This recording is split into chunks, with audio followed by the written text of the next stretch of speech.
welcome everybody to the Yin Yoga Chakra series. So we're gradually moving up not only the physical body but the energetic body, and today we are coming to our solar plexus, our powerhouse. But before we kind of go there, let me just give you a little bit of an introduction, what we're doing, where we're at. So I'm Amy. I'm the face behind Haney Therapies and Haney Therapies membership and all things like that, which you can access anytime. And the Yin Yoga Chakra series is our opportunity to connect a little bit deeper to our energy body and our physical body as well. I think that's really important. So yeah, we're taking a little bit of a journey all the way up through, so that we can feel a little bit more connected, we can feel a little bit clearer, we can have a deeper understanding, and eventually when we come to the end, we might have a little bit more insight on what we're doing and why, and how we can best walk our highest path. Okay. So we've done the root chakra, which is at the base of the pelvis. We've done our sacral chakra in the lower belly, our womb space. We're now moving up to the solar plexus, this upper belly part, the place, the easiest way to kind of look at it is the place where the ribs come together. As we've spoken about before, all of the chakras, even though we can look at them as an energetic ball or a ball of energy, and not just here like we see in an image, it's this entire space. So it really encounters the rib cage, the upper part of our digestive system, the base of our respiratory system, and this middle kind of part of our aura, of our energy field as well. So it's three-dimensional, it exists beyond our physical body, and yeah, it's fundamental really to how we show up in the world. So before I go into kind of the basics, or the things that we want to know on a real kind of basic level, I tuned into this space this morning, and what came up to share with you guys was this solar space located in the upper belly is our driving light to help us move forward. So we're kind of coming away from this direct relationship to self, who are we, away from these very close sort of immediate relationships in the sacral, and then stepping out a little bit. And this chakra, this energy space, is, when illuminated, the light that can help guide us. So symbolically, it's quite interesting to consider, and this is what we'll do in the energetic journey, and also consider in our live practice. Where and how is this space? Is it illuminated and clear and clear and bright and fresh and vibrant, helping you on your way? Or is it dull and dimmed and quiet? Maybe someone, like, when you put out a candle, maybe it's been put out. Maybe the light only goes in one direction. It doesn't go in this three-dimensional way. So it's our driving light forward to how we show up in the world. So maybe that resonates, maybe it doesn't. But before I do go into these kind of basics, let's see how it feels for us today. And it's going to be different every day. Okay, so maybe you want to place your hand on your upper belly. Maybe you feel more called to place your hands on your rib cage. So just choosing where you want to place the hands, and maybe the hands are still, maybe they're moving a little bit. And allow your eyes to close.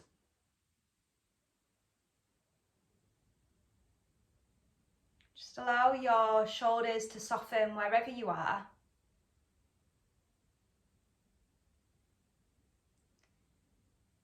And allow yourself to feel completely supported on your chair, on your bed, on the ground, completely relax into that surface.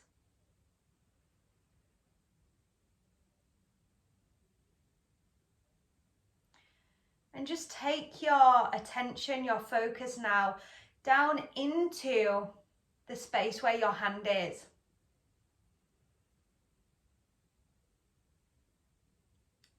And just want you to see or feel what's going on here. Is it warm? Is it cool?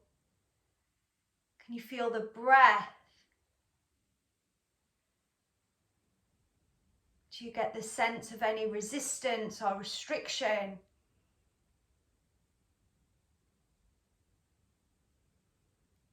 Just for a moment, see how is this space appearing to you today?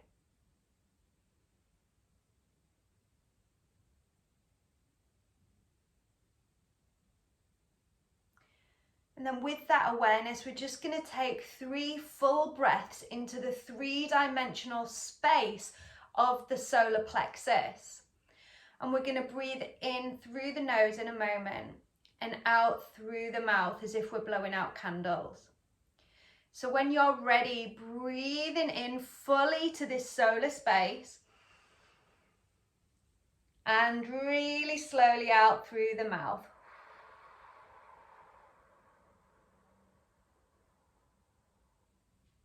Just going to take 2 more. Fully inhaling, front, side and back. And out.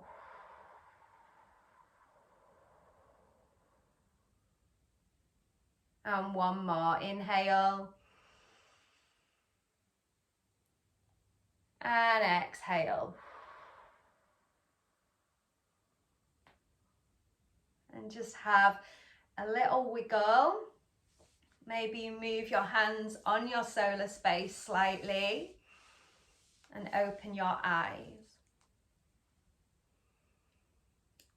So as much as it's useful for me to tell you generically about the solar space, it's even more valuable for you to tune into that space for you and consider how it feels, what's going on, so that then you can identify how to best connect and expand, so that if this is our energy space that drives us forward, that we can go forward with confidence.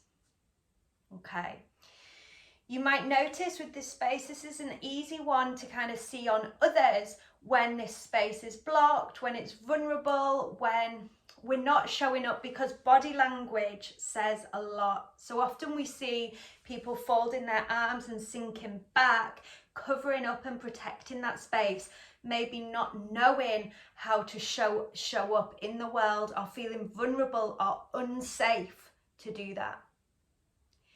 We also sometimes see this bravado energy, this really kind of intense energy, where people are walking into a space, solar plexus first, like I'm here, I'm doing this. And it can, when not completely balanced, appear as quite aggressive, quite abrupt, quite intense, rather than being able to show up in this middle place with confidence, but also at the same time with a settledness, not this kind of anger or frustration.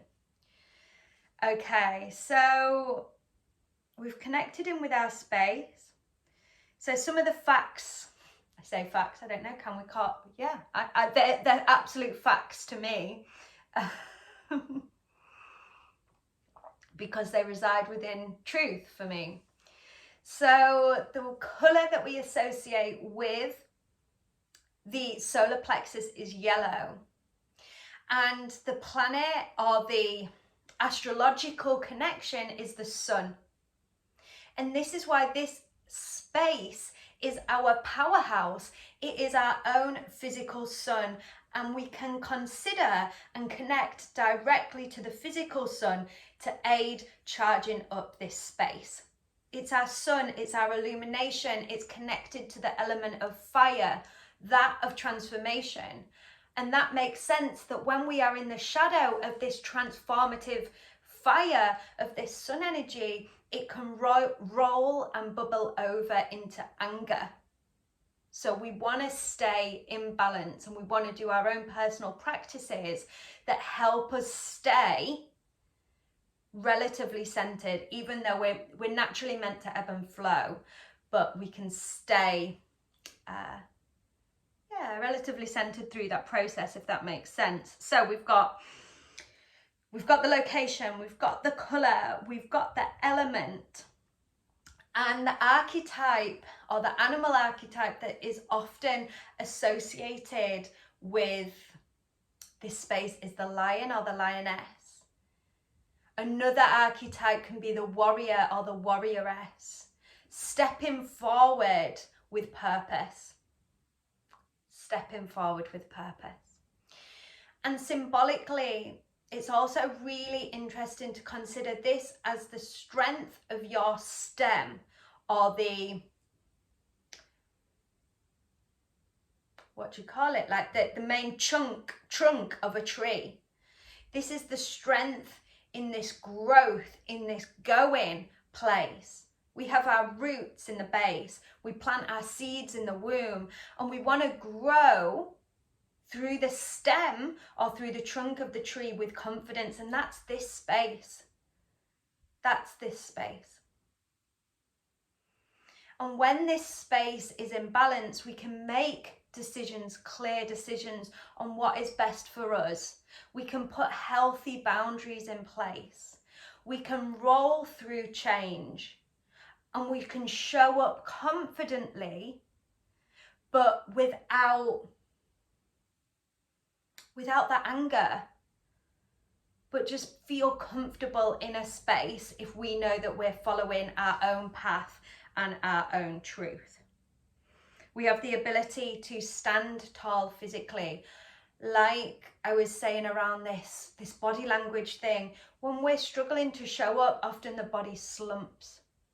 We can't walk into a space with our head held high and our skeletal system all in alignment. Our energy body literally can collapse, can weaken. And we have a role to go, okay, let's step into our own and plug in to our own powerhouse, our own inner sun, kind of charging ourselves up a little bit. Okay. I always have notes for this stuff because otherwise I'll go off on a massive tangent about one thing or another. So, what can block it? So, what can block its development, and what can kind of dim that light? And often it's when we're not acting in accordance with our own truth, walking our own path, sticking to what feels right for us. And this often manifests as people pleasing. And the majority of us know that when we're pleasing others and not ourselves, it bubbles into this resentment. And resentment and anger are corrosive. They're going to corrode this energy center. But if, with confidence, we can come back to our own truth, however we go through that process, and we can let people know what we're doing, therefore put boundaries in place with compassion to those around us, this space begins again to expand. If we are operating from truth and from love, which is at the core of all of us, we are then going to operate in a good place for the collective. And sometimes I think we have to come back to that. Also, what can block it? It's really simple, yet it feels sometimes like it's massive to, in inverted commas, fix. When we're worrying, one about the past or one about the future. So we're getting pulled, and all of these worries about what has happened back here, what might happen out here, directly draws us out of our own center and prevents us from showing up in the present with what we know, with again what is true from this center point. And I'm absolutely not here to say just stop worrying. Absolutely not. All I'm doing is asking you to consider what may be inhibiting. Then we could begin the process of unpicking, unraveling, so that we can then expand.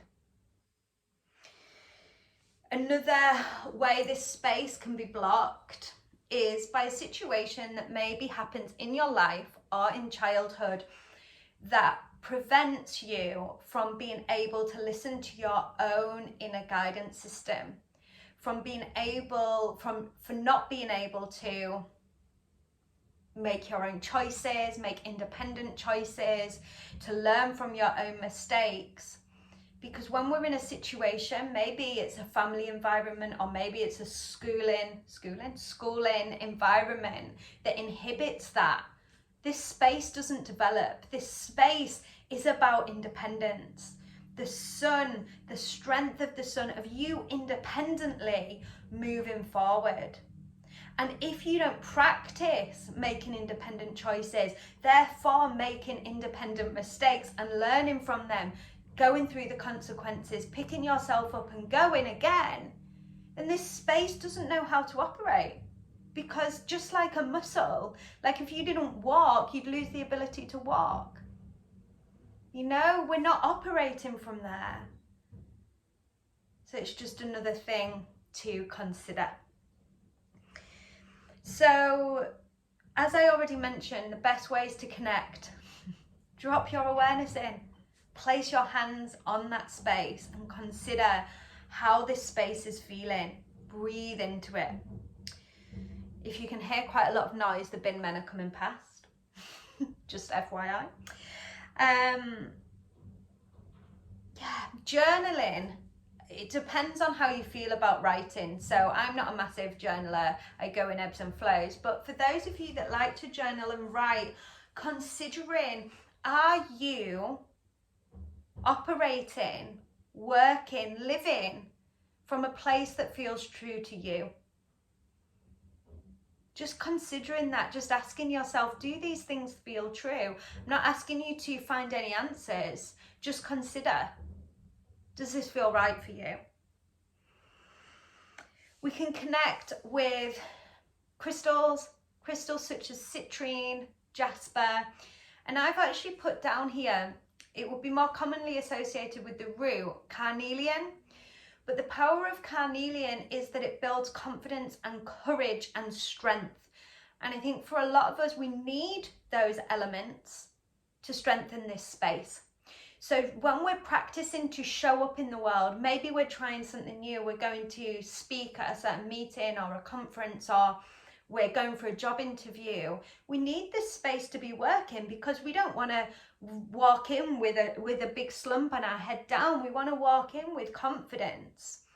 And that's the power of carnelian. That's 100% the power of carnelian. So I think helping us to flex this muscle of the solar, carnelian is really helpful. Then we've got mantra. So this is our 1 point word or oral focus. The Sanskrit mantra is Ram, Ram, Ram. You don't need to roll your R. I don't know why that's happening to me today. Ram, Ram, Ram, R-A-M.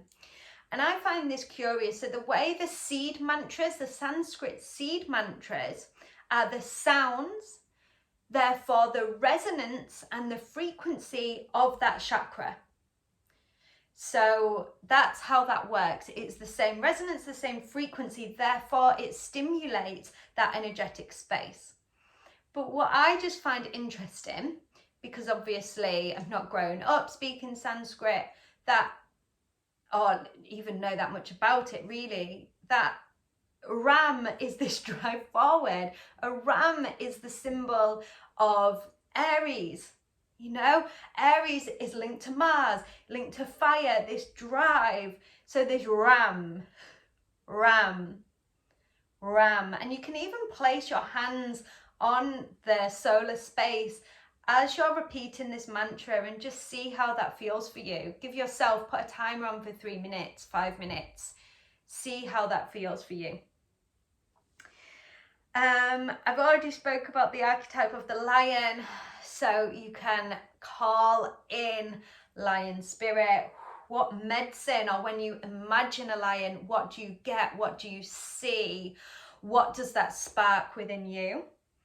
And then I've not brought any herbs today, but what I have thought is that about the sunflower.